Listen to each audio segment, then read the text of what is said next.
I promised one of my viewers that I would take the Explorer 2 out and do a little work with it and tell them what I use for settings. Perhaps you can see this screen.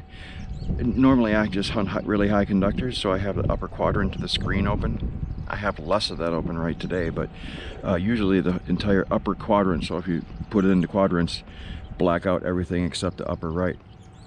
That's why your silver and high copper is going to come, all that. In the UK, you're probably going to want to do things differently, but I'll let the discrimination settings be up to you. You know, normally I'll go into my advanced. When you first press on menu, it'll be you know, quick start and advanced. Click on advanced so you can get into the rest of the settings.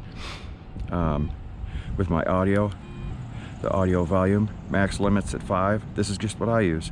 Max limits at 5, gain at 10. I'm always hunting deep coins, so I want to hear all the signal that I can. Press back once. I go into tone. The tone, I have my threshold tone set at 5. That's mid-range. Take into consideration, if you move your threshold tone anywhere from 1 to 10, it'll shift the entire range of tones up or down. You can experiment with that, see what I mean? The variability, I always have at 10. That's going to stretch out all the tones in between your targets. It'll make it easier to discern what's what. The limits, again, I have that at 10, and if I'm using headphones, if I were to be using headphones, which I never do with this machine because it doesn't have the headphone jack anymore, I eliminated that. But yours does. You can set your limits at 10 and adjust your volume in your headphones. You want all the output out of the machine that you can as far as this goes. I go back once. You go to sounds, you have your choice of constant, which is just one tone for everything. Conductive or Ferris. Conductive is what I use when I use discrimination. If you were to go into Ferris, it would tell you, it would give you an indication, a tonal indication on what the target is, depending on how Ferris or non-Ferris you thought it was. In conductive, it does the same, but only on the conductive side. I use conductive just because it seems to, you know, I like it better in this situation. You can use either, but just know what you're listening to. I'll go back twice. I'll get back into the smart screen. I like to use the smart screen. Somebody asked me on the forum the other day about, you know, what would you do with the numbers and what would you look for in the numbers. I forgot what the answer was because I use the smart screen most of the time, and I just make sure that the cursor is hitting in the upper right hand corner. It's spending most of its time there, not all of it, if not all of its time. Very easy to do, really, once you just get it all done. Be patient with it. When the button pushes are slow, it's slow to respond to button pushes. Make sure the button pushes are deliberate, and once it likes to double up on the button pushes. It'll do an operation twice. If you press it too long, you'll just, you know, depending on what condition your keypad's in. Normally with sensitivity, I'll run it anywhere from manual 18 to 22.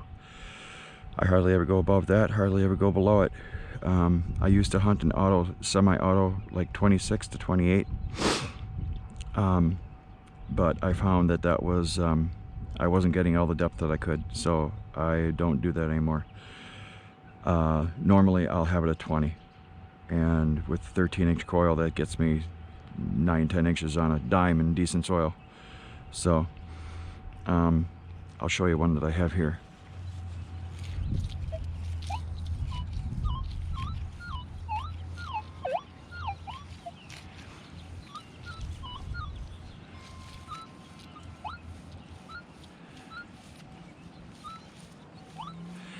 A little bit broken, but this place is horrible.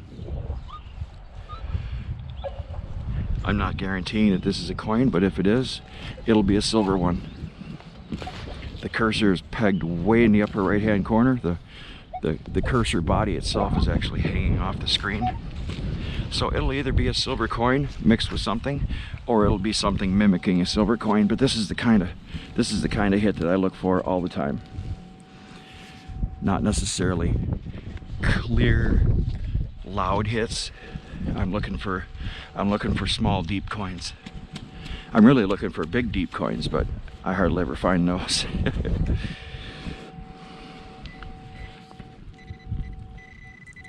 I see one right here. I see a dime. I don't know if you can see it right here. That's definitely a silver dime. It's just a Merc. That was, you know, 7 inches. In the 40s. So that's definitely the kind of hit that I want right there. Is something that's, you know, as you're looking at that one exact, make sure you keep your eye on that one point in the ground where you listen to the signal and the signal goes off. And if you can get anything, you know, any repetition from all the way around that, or at least most of the way around it, you're doing good. You're doing good. That should come out of the ground, absolutely.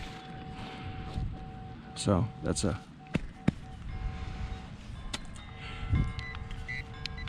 second silver of the day. I found a U.S. Roosevelt silver dime a little while ago. I was using the Equinox, but I've got my own feelings about the Equinox. It's nice, don't get me wrong. It's just not an Explorer. It's not a CTX, and that's okay. They're all different, and people need to realize that. If they haven't, they're all just different tools. You can hear that blanking over the hole, so there's something else. And I found it anyway. It doesn't care. It doesn't care a whole lot.